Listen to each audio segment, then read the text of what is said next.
മുഹമ്മദ് ഷമ്മാസ് ഇപ്പോൾ ഏറ്റവും ഒടുവിൽ ഇ.പി. ജയരാജനുമായി സംസാരിച്ചപ്പോൾ അദ്ദേഹം പറഞ്ഞ കാര്യമുണ്ട്. ഈ കോടതി വിധി പുറത്തു വന്നതിന് ശേഷം അദ്ദേഹം പറഞ്ഞതാണ്. രാവിലെ അദ്ദേഹം മാധ്യമങ്ങളെ കണ്ടപ്പോൾ പറഞ്ഞതിനേക്കാൾ കൂടുതൽ കാര്യങ്ങൾ അദ്ദേഹം സംസാരിക്കുകയുണ്ടായി. ഈ കേസിന്റെ ഭാവിയെക്കുറിച്ച് അദ്ദേഹത്തിന് കൂടുതൽ പ്രതീക്ഷയുണ്ടെന്നാണ് പറഞ്ഞത്. കാരണം ഹൈക്കോടതി ഇപ്പോൾ വിധി വന്നിരിക്കുന്നത് അത് ചില സാങ്കേതികമായ കാര്യങ്ങളുടെ അടിസ്ഥാനത്തിലാണ്. അതായത് രണ്ടാമതൊരു FIR രജിസ്റ്റർ ചെയ്തതിലെ പാകപ്പിഴയാണ് ഹൈക്കോടതി ചൂണ്ടിക്കാണിച്ചിരിക്കുന്നത്. അതിൽ ചില നിയമപരമായ പ്രശ്നങ്ങളുണ്ട്. ആദ്യം ഇതിന്റെ യഥാർത്ഥ കേസിൽ കുറ്റക്കാരെ വെറുതെ വിട്ടുവല്ലോ. അവസാനം സുപ്രീം കോടതി വരെ ആ കേസ് പോയതാണ്. ആ സമയത്ത് കെ സുധാകരനെതിരെ ഇങ്ങനെയൊരു FIR ഉണ്ടായിരുന്നില്ല. അപ്പോൾ കൃത്രിമമായി കെട്ടിച്ചമച്ച രണ്ടാമത്തെ FIR, അങ്ങനെ ഒരു സാങ്കേതിക പ്രശ്നമാണ് അവിടെ ചൂണ്ടിക്കാണിച്ചിരിക്കുന്ന ഹൈക്കോടതി. അതിനാൽ തന്നെ വിചാരണയ്ക്ക് ഇനിയും സ്കോപ്പ് ഉണ്ട് എന്നാണ് ഇ.പി. പറയുന്നത്. അപ്പോൾ വെടിയുണ്ടയിൽ നിന്ന് സുധാകരന് മോചനമായോ ഇല്ലയോ? മഞ്ജുഷ്, ഇതിനകത്ത് ഈ കേസിന്റെ തുടക്കം മുതൽ തന്നെ എല്ലാ ഘട്ടങ്ങളും അതിജീവിച്ച് തന്നെയാണ് ഇന്നിപ്പോ കേരള ഹൈക്കോടതി എന്ന് കെ സുധാകരന് പൂർണ്ണമായൊരു ക്ലീൻ ചീറ്റ് ലഭ്യമായിട്ടുള്ളത്. ഒരു തരത്തിലും ന്യായീകരിക്കാൻ കഴിയാത്ത വാദങ്ങളാണ് തുടക്കം മുതൽ ഇ.പി. ജയരാജൻ ഈ കേസുമായി ബന്ധപ്പെട്ട് ഉന്നയിച്ച് മുന്നോട്ട് പോയിട്ടുള്ളത്. ഇന്നിപ്പോ ഇ.പി. ജയരാജൻ ഈ വിഷയം ഹൈക്കോടതിയുടെ ഭാഗത്തു നിന്നുള്ള വിധി വന്നതിന് ശേഷം മഞ്ജുഷയോടെ സൂചിപ്പിച്ച പ്രതികരണങ്ങളൊക്കെ നടത്തിയല്ലോ. അദ്ദേഹം ഇതിനു മുമ്പും ഈ വിഷയങ്ങളൊക്കെ ചൂണ്ടിക്കാട്ടി ആന്ധ്ര ഹൈക്കോടതിയിലും സുപ്രീം കോടതിയിലും എല്ലാം പോയിട്ടുള്ളതാണ്. അവിടെ നിന്നെല്ലാം വലിച്ചു ദൂരെ കളഞ്ഞ ഒരു കേസിന്റെ പുറത്താണ്, കേവലം ഒരു ഭരണ സ്വാധീനത്തിന്റെ പുറത്ത് കേരളത്തിൽ ഇടതുപക്ഷം ഭരിക്കുമ്പോൾ ഇട്ട ഒരു FIR-ന്റെ പുറത്ത്, ഒരു പ്രൈവറ്റ് കംപ്ലൈന്റിന്റെ പുറത്തുള്ള FIR-ൽ ഇന്നിപ്പോ കേരള ഹൈക്കോടതിയിൽ നിന്ന് തന്നെ ഒരു ക്ലീൻ ചീറ്റ് നേടേണ്ട ഒരു സാഹചര്യത്തിലേക്ക് കാര്യങ്ങൾ കൊണ്ട് ചെന്നെത്തിച്ചത്. അതിൽ ഇടപെട്ട് പറയട്ടെ, ഇതിൽ സംസ്ഥാന ഭരണം CPM-ന് കിട്ടിയപ്പോൾ LDF-ന് കിട്ടിയ സമയത്താണ് ഒരു FIR ഇടിയിച്ചത് സുധാകരനെതിരെ എന്ന് താങ്കൾ പറഞ്ഞല്ലോ. അതായത് 1995 ഏപ്രിൽ 12-ന് ഈ സംഭവം നടക്കുമ്പോൾ UDF ആണ് കേരളം ഭരിച്ചിരുന്നത്. ആ സമയത്ത് കേരളത്തിൽ അങ്ങനെ ഒരു പരാതിയുമായിട്ട് വന്നാലും രക്ഷയില്ല എന്നറിയാം. പക്ഷേ അവിടെ ആന്ധ്രയിൽ കേസ് രജിസ്റ്റർ ചെയ്തു. അപ്പോൾ CPM ഉന്നയിക്കുന്ന ആരോപണമുണ്ടല്ലോ, അവിടെ സുധാകരനെ പ്രതി ചേർത്തില്ല. എവിടെ?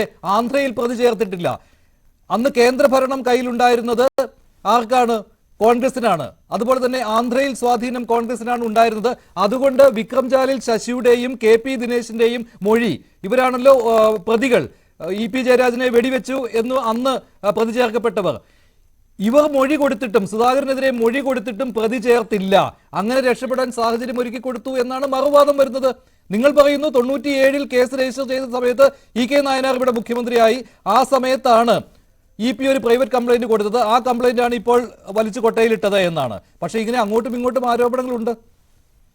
അല്ല, ആരോപണത്തിനും ആരോപണത്തിനും ഒക്കെ അപ്പുറത്തേക്ക് മനുഷ്യനകത്തൊരു വളരെ കൃത്യമായ വസ്തുതകളുണ്ടല്ലോ. നമ്മൾ ആദ്യം മുതൽ തന്നെ ഈ കേസിന്റെ നാളുവഴികൾ പരിശോധിക്കുമ്പോൾ സുപ്രീം കോടതി വരെ പോയിട്ട് കേസ് തള്ളിയ ഒരു കേസിന് ആ വാദം അങ്ങ് മാറ്റി വെച്ചേക്കാം. ഭരണത്തിന്റെയോ കേന്ദ്രത്തിലോ കേരളത്തിലെ ഭരണത്തിന്റെ സ്വാധീനത്തിലൊക്കെ അപ്പുറത്തേക്ക് മഞ്ജുഷ് ഇവിടെ തെറ്റായ ഒരു കാര്യം സൂചിപ്പിച്ചു. ഈ കേസിൽ പ്രതിയായിട്ടുണ്ടായിരുന്ന ദിനേശനും ശശിയും അവർ ഈ പറയപ്പെട്ട കെ സുധാകരൻ ഉൾപ്പെടെയുള്ളവർക്കെതിരെ മൊഴി കൊടുത്തു എന്ന് പറഞ്ഞു. അങ്ങനെ ഒരു മൊഴിയുമില്ല. ഇ.പി. ജയരാജൻ എന്ന് പറയുന്ന കേസിലെ വിക്ടിമിനെ സാക്ഷിയായി വിസ്തരിക്കുന്ന സമയത്താണ് അദ്ദേഹം ഒരു പ്രത്യേക അപേക്ഷ നൽകിയിട്ടാണ് ഈ കേസിനകത്തേക്ക് കെ സുധാകരനെയും MV രാഘവൻ ഉൾപ്പെടെയുള്ള ആളുകളെയും വലിച്ചെടുക്കുന്നത്. അതിന്റെ അടിസ്ഥാനത്തിലാണ് ഈ കോടതി നടപടികളുടെ ഭാഗമായി ഇവരുൾപ്പെടെ കക്ഷി ചേർക്കപ്പെടുന്നതും പിന്നീട് പ്രതി ചേർക്കപ്പെടുന്നതും പിന്നീട് അവർക്ക് ആന്ധ്ര ഹൈക്കോടതി ഉൾപ്പെടെ ജാമ്യം ലഭിക്കുന്നതും. അതിന്റെ നാൾവഴികൾ ഓരോന്നും പരിശോധിച്ചാൽ വസ്തുതാപരമായിട്ടല്ല കാര്യങ്ങൾ നടന്നത് എന്നും തീർത്തും കെട്ടിച്ചമച്ചിട്ടുള്ള ഒരു കേസ് മാത്രമാണിതെന്നും കൃത്യമായും വ്യക്തമായും ബോധ്യപ്പെടുന്ന സാഹചര്യമുണ്ട്. അതെല്ലാം മറച്ചു വെച്ചിട്ടാണ് ഇപ്പോഴും ഇ.പി. ജയരാജനെ ഉണ്ടയില്ല വെടിപൊട്ടിച്ചുകൊണ്ടിരിക്കുന്നത്. അദ്ദേഹത്തിന് തന്നെ അറിയാം. കുറെ കാലം മഞ്ജുഷയോട് തുടക്കത്തിൽ സൂചിപ്പിച്ചല്ലോ, ഗുണ്ടയുടെയും വെടിയുടെ ഒക്കെ കഥ പറഞ്ഞു. ആദ്യം അത് കഴുത്തിലുണ്ടെന്ന് പറഞ്ഞു, പിന്നെ അത് അലിഞ്ഞു പോയെന്ന് പറഞ്ഞു. അവസാനം കെ സുധാകരൻ തന്നെ പൊതുമധ്യത്തിൽ വെല്ലുവിളിച്ചു, അങ്ങനെ ഉണ്ടെങ്കിൽ നിങ്ങളൊരു മെഡിക്കൽ എക്സാമിനേഷന് വിധേയമായിട്ട് അത് തെളിയിക്ക്, ഞാൻ എന്റെ പൊതുപ്രവർത്തനം നിങ്ങൾ പറയുന്ന പണിയെടുക്കാവുന്നവർ അദ്ദേഹം വെല്ലുവിളിച്ചിട്ട് പോലും അതൊന്നും ഏറ്റെടുക്കാതെ ഇപ്പോഴും ഈ പറഞ്ഞ വെടി എന്നൊക്കെ പറഞ്ഞ് നാട്ടുകാരെ വിഡ്ഢികളാക്കുന്നതിന് പകരം ഇവർ കൃത്യമായി ജനങ്ങൾ ഇതെല്ലാം മനസ്സിലാക്കുന്നതിന് ബോധ്യമെങ്കിൽ ഇ.പി. ജയരാജനെ പോലുള്ള അപ്പോൾ വെടിയേറ്റിട്ടില്ല ഇ.പി. ജയരാജന് എന്നതാണോ നിങ്ങളുടെ വാദം ഇപ്പോഴും? അങ്ങനെ തന്നെയാണല്ലോ. ഇ.പി. ജയരാജന് വെടിയേറ്റിട്ടുണ്ട്, കഴുത്തിൽ വെടിയുണ്ടെങ്കിൽ അത് തെളിയിക്കാൻ പറ്റണ്ടേ? അങ്ങനെ ഒരു സംഭവം നടന്നിട്ടില്ല എന്നും ഈ പറഞ്ഞതുപോലെ കൃത്യമായ രാഷ്ട്രീയ ലക്ഷ്യത്തോടു കൂടി അന്ന് രാഷ്ട്രീയ എതിരാളികളായിരുന്ന കെ സുധാകരനെയും MV രാഘവനെയും ഈ കാലം അത്രയും 10-15 വർഷക്കാലത്തിനിടയിൽ ഇവരെല്ലാം ഉണ്ട് എന്നും ക്രിമിനൽ എന്നൊക്കെ വിളിച്ച് അവസാനം MV രാഘവന്റെ കേസിൽ സംഭവിച്ചത് എന്താണെന്നുള്ളത് ഇപ്പോഴും ഞങ്ങൾക്ക് അറിയാൻ ആകാംക്ഷയുണ്ട്. ഇപ്പോഴും ഇ പി ജയരാജൻ പഴയ വാദത്തിൽ ഉറച്ചു നിൽക്കുന്നുണ്ടോ? എം പി രാഘവൻ തന്നെയാണ് തന്നെ കൊല്ലാൻ വന്നത്, ഈ പറഞ്ഞ കൂടാതെ നടത്തിയിട്ടാണ് വന്നതെന്ന ആ വാദത്തിൽ, പ്രൈവറ്റ് കംപ്ലൈന്റിൽ ഇ പി ജയരാജൻ ഉന്നയിച്ച ആ ഉറച്ചു നിൽക്കുന്നുണ്ടോ എന്ന് അറിയാൻ ഞങ്ങൾക്ക് കൗതുകമുണ്ട്. പിന്നീട് രാഷ്ട്രീയ സംഭവ വികാസങ്ങളെ കുറിച്ച് മഞ്ജുഷി ചർച്ച ചെയ്യാൻ ഓർമ്മിപ്പിക്കണോ?